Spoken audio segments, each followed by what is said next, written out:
Dans leur récit, il y a certes une leçon pour les gens dotés d'intelligence. Ce ne sont point là des histoires fabriquées. Laisse-moi te raconter le premier matin du monde. Laisse-moi te raconter comment tout a commencé. Au début de la création, Allah le Tout-Puissant régnait seul sur l'immensité du vide. Il n'y avait ni univers, ni galaxie. Aucune planète ne tournait, aucun soleil, aucune étoile ne brillait. Allah l'exalté voulut créer le premier matin du monde. Il commença par son trône de dimensions inimaginables. Ensuite, par une plume qui écrirait tous les faits, les gestes et les choses jusqu'à la fin des temps. Puis, sa parole se fit entendre. Il façonna le monde en 6 jours, afin que les créatures sachent le calcul du temps. Il dicta son ordre. Le dimanche, les montagnes prirent leur forme. Le lundi, les roches et les pierres ornèrent la terre. Le mardi, l'enfer et le mal apparurent. Le mercredi, la lumière jaillit. Le jeudi, les animaux respirèrent. Puis, des anges furent créés à partir de sa lumière et des êtres à partir de son feu, les djinns. Les djinns adorèrent Allah le Très-Haut dans ce nouveau monde pendant des siècles. Mais le mal apparut parmi eux et domina. Le sang jaillit et la terre fut dévastée. Ils étaient devenus infâmes et cruels. Ils tuaient et détruisaient tout sur leur passage. Les maisons, les arbres, les plantes et les oiseaux. Voyant tout cela, Allah l'exalté envoya une armée d'anges afin de rétablir l'ordre et la justice sur terre. Les djinns subirent châtiment sur châtiment, et nombre d'entre eux moururent. Quelques-uns, cependant, furent épargnés, faits prisonniers et conduits au ciel. L'un d'eux, nommé Harith, remarqué par sa fidélité et sa grande dévotion, fut désigné comme un chef d'un groupe d'anges qui étaient gardiens des jardins. Lorsque tout rentra dans l'ordre, les oiseaux se remirent à chanter la paix. Les arbres se prosternèrent, les fleurs renaquirent et le soleil darda à nouveau ses rayons. À la mi-journée d'un vendredi, Allah le Tout-Puissant convoqua les anges et leur dit : « Je vais établir sur terre un représentant. » Les anges furent surpris de cette décision et répondirent : « Vas-tu désigner quelqu'un qui mettra le désordre et répandra le sang sur terre alors que nous te glorifions ? » Allah l'exalté leur répondit : « En vérité, je sais ce que vous ne savez pas. » Ainsi, Allah le Très-Haut ordonna à l'ange de la mort de prélever une poignée de chaque sorte d'argile de toute contrée. Allah le Très-Grand rassembla 4 argiles de différentes couleurs, les mouilla et créa une forme longiligne. La statue d'argile sécha au point de devenir noire. Ainsi fut la forme originelle d'Adam, paix sur lui, le premier homme, le père de l'humanité. Personne n'avait jamais vu un visage comme le sien. Il était gigantesque. Son corps faisait 30 mètres de long. Adam, paix sur lui, resta étendu ainsi pendant 40 jours, sans que nul ne se soucie de lui.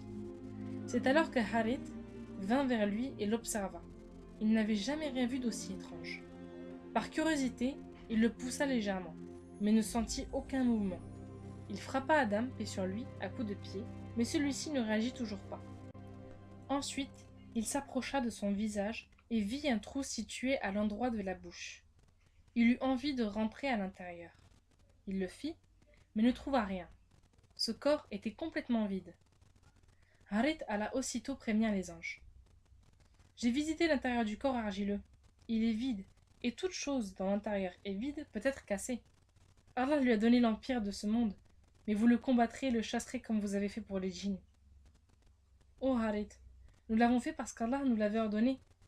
Mais là, nous avons l'ordre de nous soumettre à cette créature, lui répondirent les anges. La lumière d'Allah l'exalté apparut, et sa voix retentit à travers toutes les galaxies. Harith guettait. La création tout entière s'impatientait de connaître son nouveau maître. Allah, roi des univers, proclama : « Lorsque je l'aurai harmonieusement formé et aurai soufflé en lui de mon esprit, prosternez-vous alors devant lui. » Allah le Très-Haut insuffla en lui de son esprit. C'est ainsi que l'âme s'engouffra dans sa bouche, déploya ses poumons et descendit jusqu'à dans ses viscères. Partout où elle passait, elle transformait l'argile en os, en veines, en nerfs, en muscles, en chair et en peau. Lorsque l'âme arriva à la tête d'Adam, paix sur lui, Il éternua, et ses premiers mots furent « Alhamdulillah ». Et Allah, le Tout-Puissant, lui répondit « Rahimaka Rabbuk ». Adam, paix sur lui, respira et sentit la fraîcheur du paradis. Ce fut sa première bouffée d'air. Il se redressa et regarda autour de lui. Tout était beau et resplendissant. Sur l'ordre d'Allah, le Très-Grand, les anges étendirent leurs ailes, laissant scintiller des filaments de lumière derrière leur dos. Ils se courbèrent avec un profond respect devant Adam, paix sur lui, les uns après les autres. Tous se prosternèrent, sauf Harith. Ce dernier, gonflé d'orgueil, avait choisi de désobéir au Seigneur. Soudain, un flux de lumière intense éblouit Harith. Une voix profonde résonna. « Pourquoi ne t'es-tu pas prosterné alors que je te l'avais imposé ?» Harith, tête baissée, sentit la chaleur d'Allah l'exalté traverser tout son corps. Ses membres se crispèrent. Il releva doucement la tête, jeta un regard venimeux vers Adam, paix sur lui, et lança sèchement. « Je suis meilleur que lui. Tu m'as créé de feu, alors que lui tu l'as créé d'argile. » Allah le Très-Haut reprit. « Descends de mon paradis. Tu n'as pas à t'enfler d'orgueil dans ce lieu. Sors, te voilà parmi les méprisés. Accorde-moi un délai jusqu'au jour où les descendants d'Adam seront ressuscités, demanda Harith. Tu es de ceux à qui le délai est accordé, répondit Allah le Très-Haut.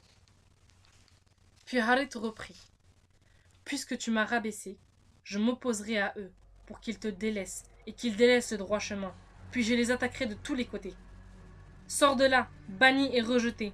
J'emplirai l'enfer avec tous ceux qui t'auront suivi. Désormais, le nom que tu porteras sera Iblis, car tu m'as désobéi, dit Allah l'exalté. Soudain, un vent d'une violence inouïe se leva. Iblis fut projeté en arrière, et une douleur aiguë le saisit de ses entrailles. Il se courba et poussa un grand cri. Ses poings se serrèrent, ses pieds se tordirent, ses veines se gonflèrent et ressortirent. Tant la douleur était vive.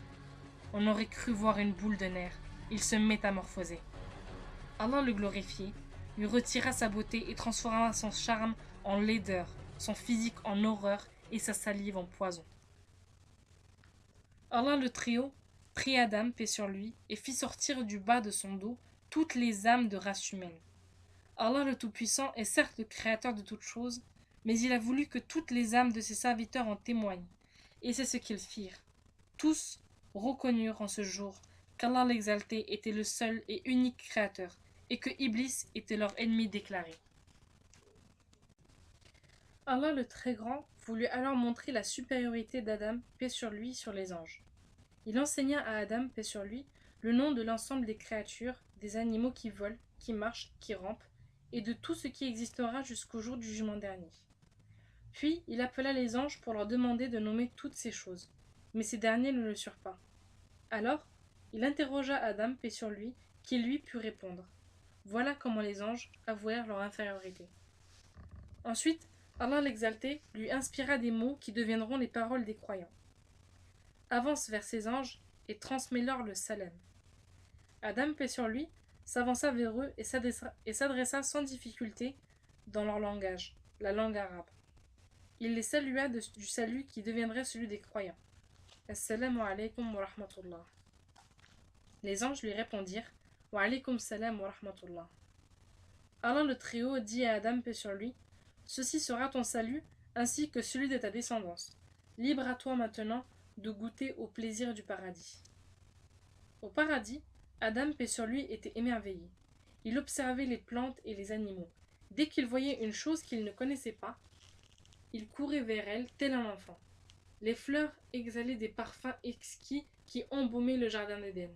Les arbres tendaient lentement des fruits aux 1000 saveurs. Adam, paix sur lui, les prenait délicatement et les dégustait. Au loin, il distinguait 2 rivières sinueuses, l'une de miel, l'autre de lait.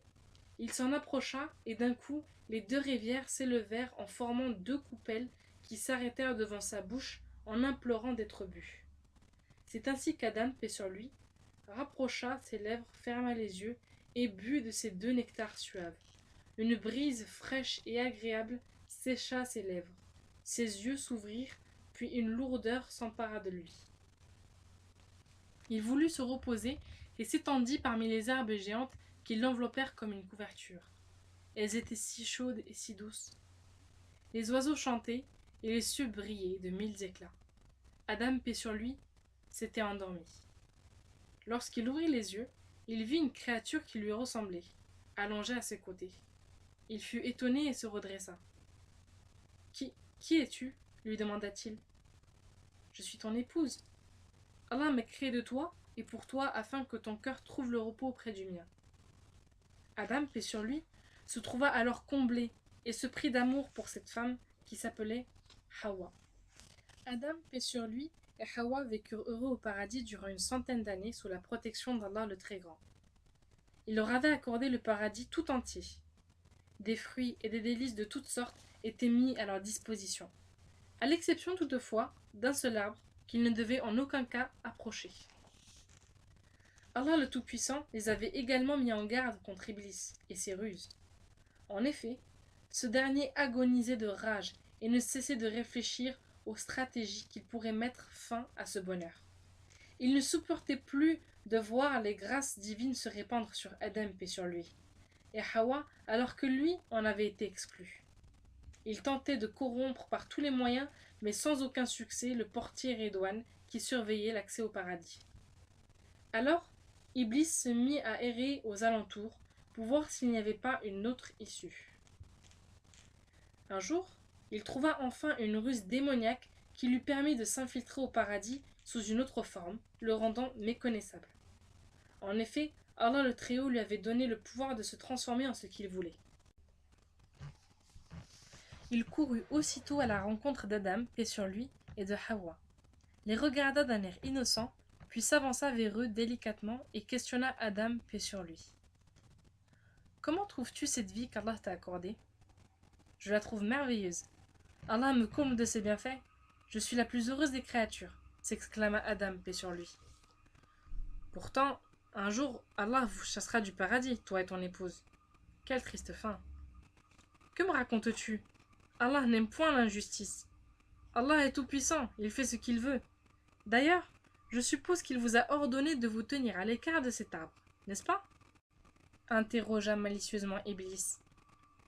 Oui, c'est vrai, répondit Adam, paix sur lui. Il s'adressa cette fois au couple et leur demanda. Et savez-vous pourquoi ? Adam, paix sur lui, et Hawa se regardèrent et restèrent silencieux. Iblis reprit aussitôt. L'arbre qui vous est interdit n'est autre que l'arbre de vie, que l'on nomme aussi l'arbre de l'éternité. Allah ne pourra chasser du paradis quiconque mangera de ce fruit. Croyez-moi, j'ai entendu parler de vos douces vertus et de vos bons caractères. Ainsi j'ai pitié de vous, et je veux vous aider. Suivez mon conseil, et mangez de ce fruit. Je ne cesserai jamais de faire ce qu'Allah m'a ordonné. Je ne veux pas de ce fruit, répondit Adam, paix sur lui. Je jure, je suis de ceux qui vous veulent du bien, et qui vous donnent de bons conseils. Puis il reprit sur un ton mielleux. Regardez sa couleur, elle est exquise. Sentez son odeur, elle est si aromatique qu'elle exhalera vos narines et son doux parfum. Je vous en conjure, belle créature. Vous ouvrirez les yeux sur tout et vous connaîtrez les grands secrets qu'Allah tient cachés. C'est alors qu'ils sentirent la tentation les envahir, déjà conquis par les paroles doucereuses d'Iblis. À peine eurent-ils tous deux avalé un morceau qu'ils se sentirent emprisonnés par une force incroyable. Leurs vêtements de lumière se détachèrent de leur corps, les laissant nus l'un face à l'autre. Ils coururent se cacher car un sentiment de honte les avait gagnés. La colère d'Allah l'exalté fit trembler le paradis. Adam, paix sur lui, et Hawa en furent tétanisés de peur, conscients de leurs péchés. Alors la voix d'Allah le Très-Haut résonna dans l'immensité des cieux. Ne vous ai-je pas interdit de vous approcher de cet arbre ? Ne vous ai-je pas averti de prendre le diable pour ennemi ? Ils répondirent.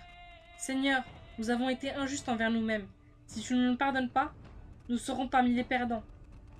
3 branches du paradis se baissèrent et empoignèrent fermement chaque corps, y compris Iblis.